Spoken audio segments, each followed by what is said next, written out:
This part contains depictions of blood, death, and violence. Please consider now if you would like to change the video. We will now continue. "Are you nervous, Wyatt?" Cynthia asked. "Yes," Wyatt replied from his seat. "I've never been part of a boarding action before." "Just follow my orders and stay close to me," Cynthia remarked. "If we had boarding pods, your presence wouldn't be required. But you're the best pilot available to us. I trust that your skills will be sufficient to get us there safely. It's my first time doing a hot drop, but I will do my best. It won't be pleasant, though. A sudden turn and a burst of deceleration can kill people even with dampeners," Wyatt replied. "Our implants and augmentations will ensure our survival. Were it not for the Kinator implant you received, I'm sure Clara wouldn't have tasked you with this important role. Do not worry. I received strict orders to protect you as if you were my princess herself during this mission." "Remind me to thank Clara for that once we return," he replied, not wanting to think about the other likely possibility. "Speaking of our princess, I'm surprised you didn't object to her ordering you to lead the assault. You're her bodyguard, after all." "My princess commands, and I obey without question. I am her bodyguard, her advisor, her friend, and her closest confidant, but I will never object to an order I know she wouldn't make without merit. 10 Royal Marines will be more than enough to ensure her safety against any potential criminal scum that may dare try to harm her." She smirked slightly. "Of that, we can both agree." "Royal Marines? I never thought I'd see another one in my life," Wyatt commented. "You knew they were Royal Marines?" Cynthia asked, raising an eyebrow. "Not at all. I thought they were regular Marines until Uriel Holks brought it up. I saw one during my training days in the academy. He fought unarmed and without armor against 20 fully equipped Marine recruits. That was the first time I saw what exposed bone fractures looked like in real life." "The fight was over in less than half a minute," Wyatt said, shuddering at the memory. Part of him felt guilty that the recruits, being all nobles, were all crying and asking for help after the fact. But another part of him found it refreshing to see nobles getting their asses handed to them so thoroughly. "You were fortunate. Royal Marines rarely leave House Astor territory, and when they do, it is to deal with dangerous threats. To have one visit an academy outpost to display their tactics, strength, and training is a rare occurrence," Cynthia remarked, not at all surprised to hear his tale. "I guess," he replied, and silence returned for several moments. "Cynthia, is Clara always like that?" "She has to be," Cynthia replied, her gaze shifting to her lap. "My princess wears many masks, and she finds it hard to be comfortable around those that she does not trust. I am astonished that she has found you to be an individual with whom she can be herself and not feel constrained by her duties and the problems this coup attempt has caused. She doesn't trust people that easily, but I believe your rustic charm and your straightforwardness are something she appreciates. As a matter of fact, I too like those aspects of your personality." "How do you know I'm not just trying to gain Clara's favor through a convincing act of friendliness?" he asked seriously. "Because, Wyatt Staples, you'd be dead by now if that was the case. You're not like many other commoners are. You're neither opportunistic nor a resentful beast wishing the demise of his betters or an usurper wishing to take their place. You are sincere, honest, and dutiful. You'd be surprised how few people can fit that description." Her expression softened and turned to face him, offering a sincere, beautiful smile that made him blush. "Thank you, from the bottom of my heart, for doing what you did when we were at the market stalls. With that final act, I know I can trust you as an ally, and, if you'll have me, as a friend." Wyatt blinked, confused, and his blush vanished. "I don't understand. I just intervened because that guy was trying to scam her. And yet you stood up for her to defend the honor of my princess. It is not the same as saving her life, but what you did was a noble act, silly as it may sound." She paused, and her expression returned to her usual stoicism. "We all wear our masks, after all. Some do it better than others." But Wyatt noticed that an invisible barrier had been shattered. He no longer saw that cold, near-emotionless but admittedly beautiful face of Cynthia Winfield. Now he saw emotion in her features and a small dose of respect directed at him in those blue sapphires she called her eyes. At that moment, a part of him felt guilty that while he was honest with them, he wasn't entirely so. He also hid behind a carefully crafted mask that he rarely took off. Left without further explanation and still wondering why helping Clara get a simple model would mean so much to both women, Wyatt focused his attention on the task at hand. Several minutes went by until he straightened up. Activating the intercom, he spoke. "Everyone, prepare for a hard turn. Hot drop in T-minus 10 minutes. "Are we close?" Cynthia asked before putting on her helmet. Wyatt strapped in and put on his helmet too. "Killing the engines in 3, 2, 1. At that moment, the lights dimmed and only basic navigational sensors, a display monitor, and life support remained active. "We'll be breaching their sensor range in 20 seconds. After that, well, let's hope they don't activate their scanners or we'll be blown out before we know what hit us." A second later, the ship groaned, and everyone on board jerked to the side violently as the shuttle made a hard 180-degree turn and stopped just as violently. The following minutes were tense, and Wyatt never took his attention from the tactical display, watching how they were slowly approaching the station. A minute before impact, he activated an external camera to get a better view of the quickly approaching station. All in all, it didn't look to be that special. A common, hollowed asteroid barely big enough to house an outpost station meant for quick repairs, refueling, or a transitory harbor. But the 3 ships docked to it were another story altogether. He noticed that one ship was a corvette, a standard model but heavily cannibalized. The black ship that escaped was there, and he could faintly see the damage it had sustained. The third ship was an oddity, though. It shared the same surface the other black ships had, but the design was different. Instead of being an arrowhead, it was more akin to a spear tip, with 2 wings extending near its rear.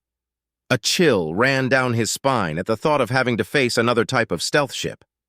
Furthermore, he noticed that the monster was around 1,800 meters in length, making it a full-blown destroyer in size alone. "Hot drop in 10 seconds, Wyatt announced, feeling every muscle in his body clenching up in preparation. He gave Cynthia one last glance and she returned it, nodding once at him. "Prepare for hot drop," he announced, and the engines came back to life in full force and well above safety parameters.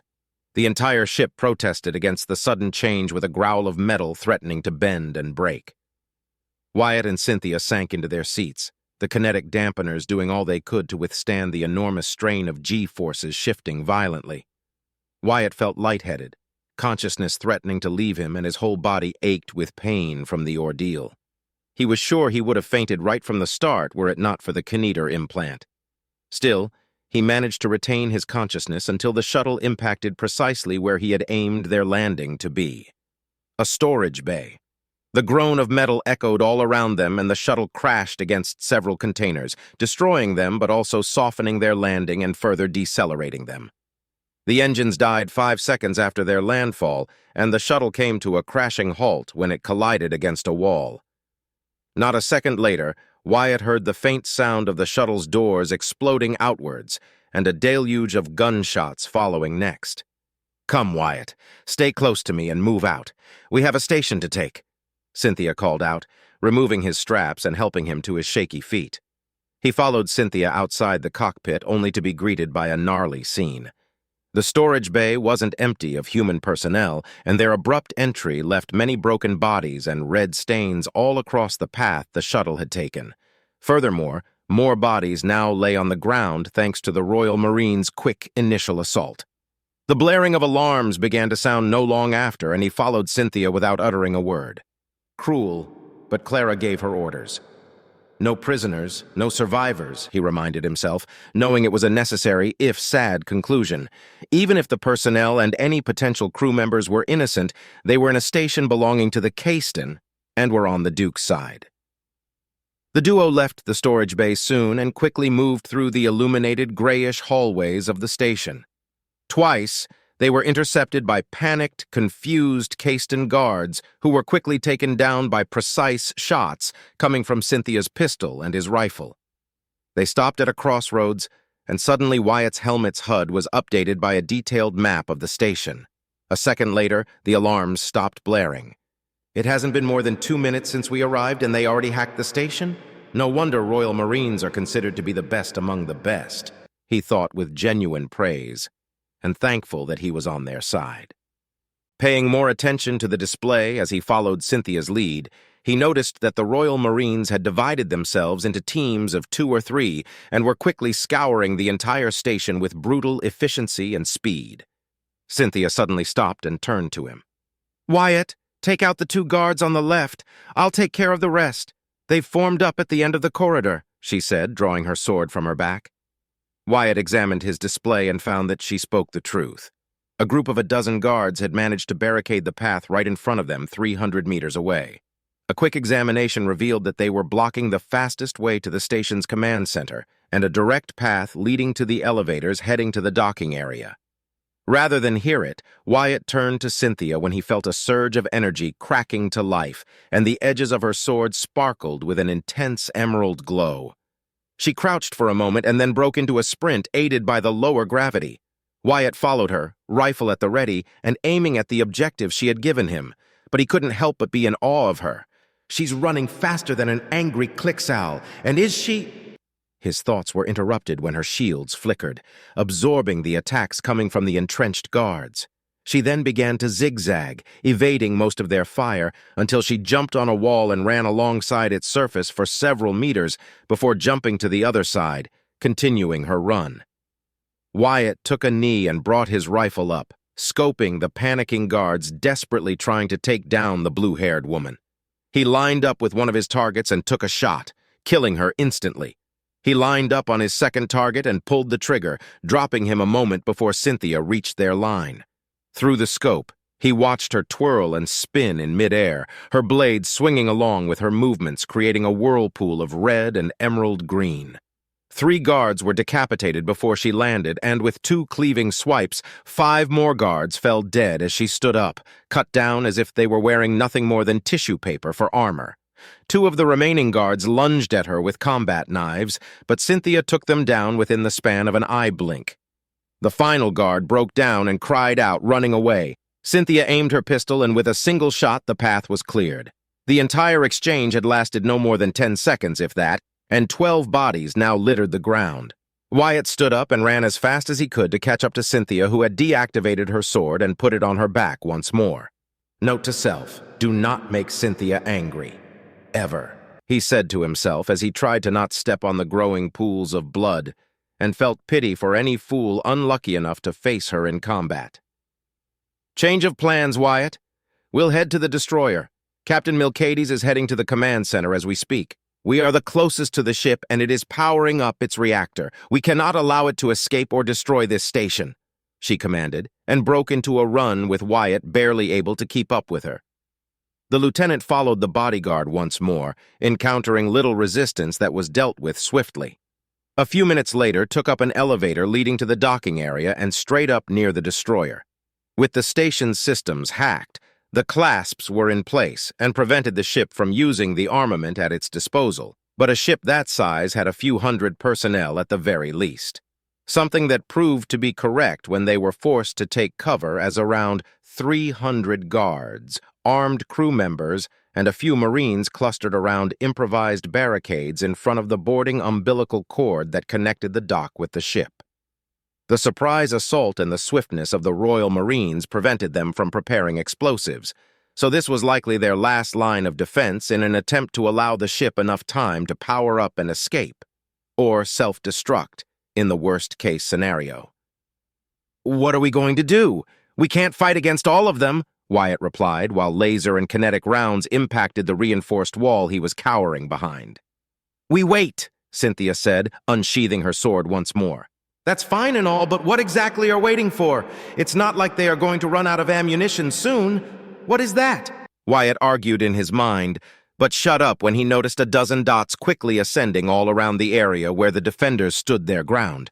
Again, he felt Cynthia ignite her sword and everything around her distorted, giving her a glitching effect. Then she charged without a second doubt. "Wait, Cynthia!" he cried out, not believing what the blue-haired had done. "We are not to take prisoners," Cynthia replied coldly. Marines suddenly appeared all around the defenders, jumping over the railings as the plume of jetpacks died behind them. The next 30 seconds passed in a blur as screams, curses, pleas for mercy, gurgling cries of pain, and gunfire echoed across the docking bay. When Wyatt stepped out from the safety of his hiding spot, the defenders were all dead, and the Royal Marines, along with Cynthia, were standing unharmed.